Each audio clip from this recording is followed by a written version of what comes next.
And then the Texans might be the best fit as far as team goes because Texans saw last year that bringing in a quarterback off the street and expecting him to learn that Patriots complex offensive system that Bill O'Brien runs in Houston does not go well. Tom Savage was better than Brock Osweiler because he had been in the system. Jimmy Garoppolo's been in this system for 3 years now, so maybe package that number 25 pick with a third or fourth rounder. That could probably get it done too.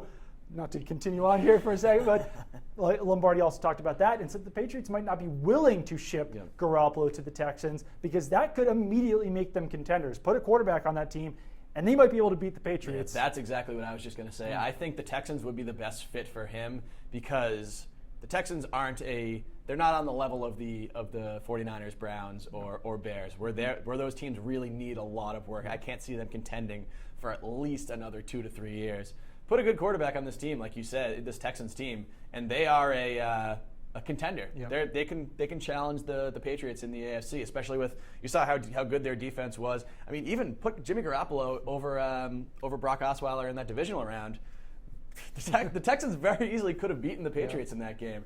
And he'll be thrown to DeAndre Hopkins. They still have a decent running game with Lamar Miller. That defense obviously is ferocious, but like you said, I think Bill Belichick knows this as well, and I don't think if he values Jimmy Garoppolo as much as we think he does, he's not going to give him to an AFC contender. If he thinks he's not all that great, we could see a Matt Castle situation, a Drew Bledsoe situation, but I don't know. I think he would be he would feel much better about sending him to a bottom feeder or shipping him out west to San Fran. Absolutely, and the Castle point is interesting too because now teams kind of know that if Bill Belichick is offering Jimmy Garoppolo to a team like the Texans, maybe he doesn't think that highly of him. But I think the Patriots psychology going on. do think highly of Garoppolo, so we'll see how that all goes.